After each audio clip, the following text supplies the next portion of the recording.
Doubt about it. So, mixtape mornings. The morning mixtape. The morning mixtape. Yeah. Tell me about the concept. Who came up with that, and how did it roll into being the premier morning show? It was all my idea. No, I'm just playing. The idea was passed to me by Jay Allen, the program director. He told us that we were going to be doing a mix at the top of every hour. And initially I was like, okay, that's different. That's not something that I've heard of for mornings. But we rolled with it because they were coming to me with an opportunity to do mornings. They said it's going to be that wasn't even the name of the show. It was just kind of like we didn't even really have a name. It was just, we knew that there were going to be mixes at the top of the hour.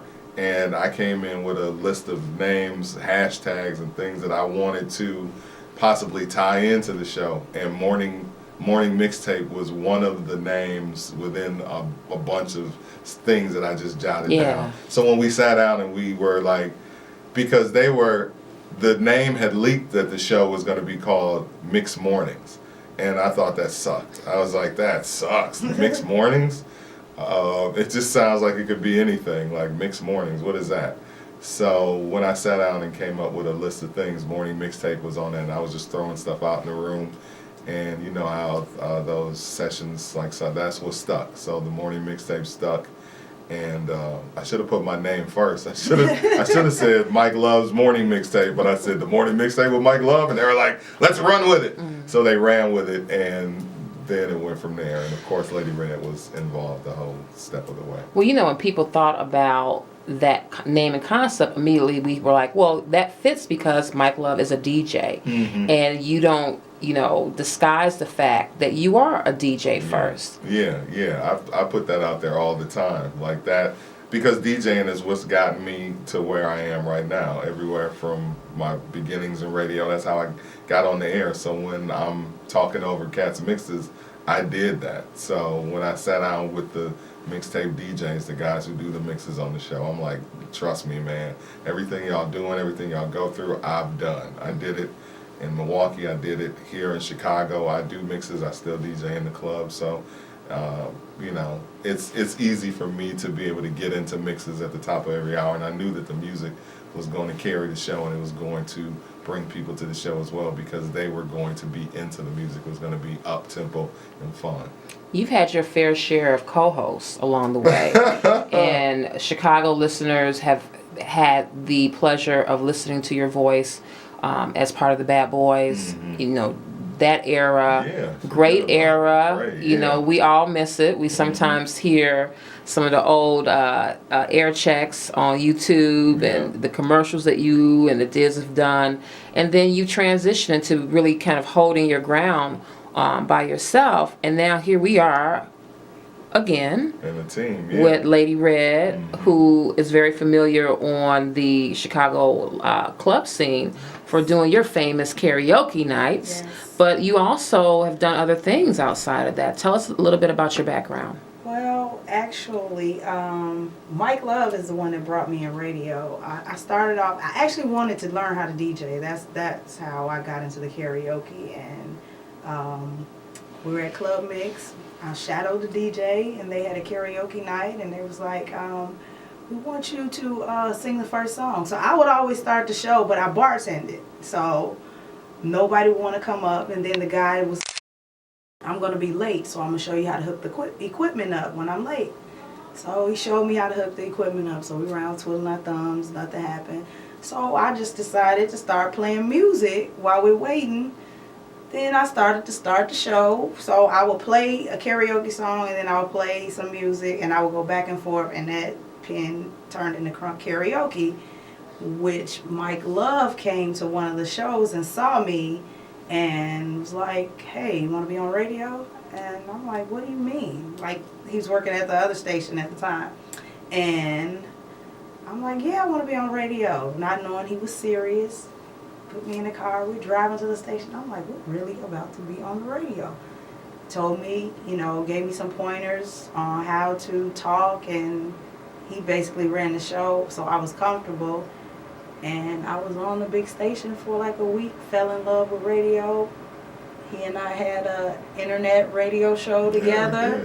did in 2007. Shout Radio. Yeah, Shout out to E-Love. When we stopped doing radio, I had 2 internet radio shows, but it was because of him that I had the interest in radio. Like, because he just was like, do you want to be on radio? With no experience, I never went to school for it. I went to school for accounting, that's my background, but nothing for radio. But this man right here, he was like, see something in you, Red. And I'm like, oh wow. Like, I was so nervous. He didn't know it though. Yeah. I was nervous, but I know when you got nerves now at this point. At this point, I'm cool hand Luke with it. I can hide mine pretty good, but that's how it is when you newer in the game. You know, you got to work through all of that. And everybody gets butterflies, so it is what it is. Yeah. and he even spoke like the reason for bringing me on. He was like, I have a vision of a morning show. Like, you're gonna be like the ambiance. And we also had comedian Lil Rel. So Lil Rel was a comedian. This was his vision way back 10, 12 years ago. We didn't know Lil Rel was gonna do Get Out Right. and the Carmichael show, Right. and really blow. Shout out to him though. Yeah. That's a real good look for him. So this was his vision like 12 years ago. Like, I have a vision of a morning show, Mike Love morning show. So he brought us together and put us on the air. We couldn't afford Lil Rel, so I just was like, "Hey, Red, no, the coach And read this now stuff." we're here. Yeah. Now, why do people call you Lady Red?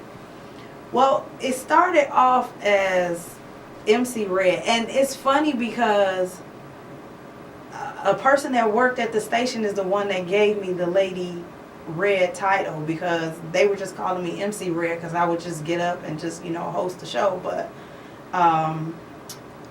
the station it was Power 92 actually hired me for, one of the account executives had an event down to Joe's on Weed Street. I'm in my car and I hear a commercial that says Lady Red Crunk Karaoke is going to be at Weed Street. So I'm like livid, like, who is, this Red doing karaoke using my name? Didn't even know it. Call the station. I'm like ready to go bananas. And they like, oh, that's you. You need to be here at 4 o'clock. We dropped the MC and put Lady in front of it because we thought it sounded better. So an account executives actually that worked at Power No, they're no longer here, but they're the one that know that story. Yeah, they're the one that gave me their name. Look at that. Yeah, Pastor at T Grip and Pastor Chari. They're the ones that gave me that name. Didn't know that. I thought you gave yourself that name. No, Look at that. I've always been called Red because as growing up, my hair was always a sandy color red. So Red has been my name since I was a baby. No, it was from my hair. Oh, okay. Yeah, because my hair was a sandy, dirty red color. Dark. It was dark. You lightened up over the years. This guy, see, I lightened up over the years. Right. My vitiligo, my Michael Jackson vitiligo said. Kicked in. Now, you're from Milwaukee. Mm-hmm. Grew up? Yep, born and raised. Okay.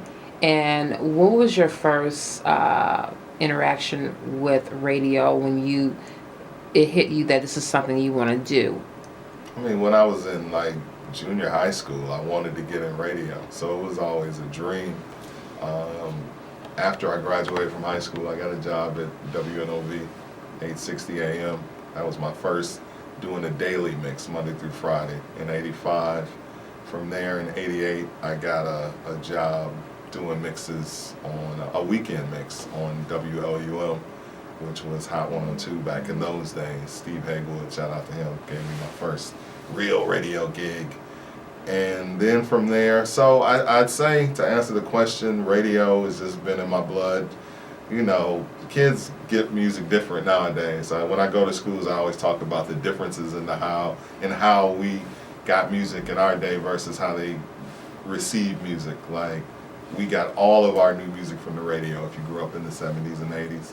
Nowadays, and I ask the kids that, I'll take in a 45, a cassette single, and a CD single, and say, these are the ways that we receive music. And then I'll ask the students, where's the first place you hear new music? And they say YouTube or Spotify or wherever they get it. So that was the place where it sounded like fun. That was where the music came from first, so I wanted to be a part of that. And I was just a poor black kid, so I was like, man, I could get free music if I got a job in radio. I don't know how I knew. I don't know how I knew radio DJs got music for free, but I did know that. So, and sure enough, here I am today. Now you're turning down music. Stop sending me your music. Don't send me no more MP3s. I don't know how to get them on. But yeah, that's pretty much it. Well, did you start out as a DJ first, and then did you Yeah, roll into yeah, transitioning yeah. into on the air? Yeah, I started out as a DJ. That's interesting because why would the kid that wanted to be on the radio start out as a DJ first? But I guess it was just the love of music and being around it and going to skating rinks. I think that's another thing we all really talk about, like how skating rinks are, at least in our generation, was our first real opportunity to hear DJs. Like before they came, because they came out to the parks, but really you went to the skate rinks first and you heard the DJs mixing and blending records. Not so much in the parks like New York and, to a certain extent Chicago, but it was always the radio stations came out to the parks. And in Milwaukee as well. So the radio stations came out to the parks. So, but it wasn't the blending and mixing like they may have been doing in New York. But going to the skating rinks, I think, was the thing that made me want to DJ. So yeah, I got in. But by '88, once I worked for the FM station, Steve Hegwood, who was the guy that hired me, was like, so you want to just DJ? You just want to be a DJ for the rest of your life, or you want to do more than that? And I was like, yeah. I actually, when I was on WNOV, I had like a weekend on-air shift. So I had experience being on air, so it was just about becoming better and getting more comfortable doing. I also did traffic, all the things that Red does now, I think I did. So I did like a Monday through Friday traffic report. I came in the afternoon and did traffic on the afternoon show. So it was just get in where you fit in. Because you have a natural ability. Your voice is definitely a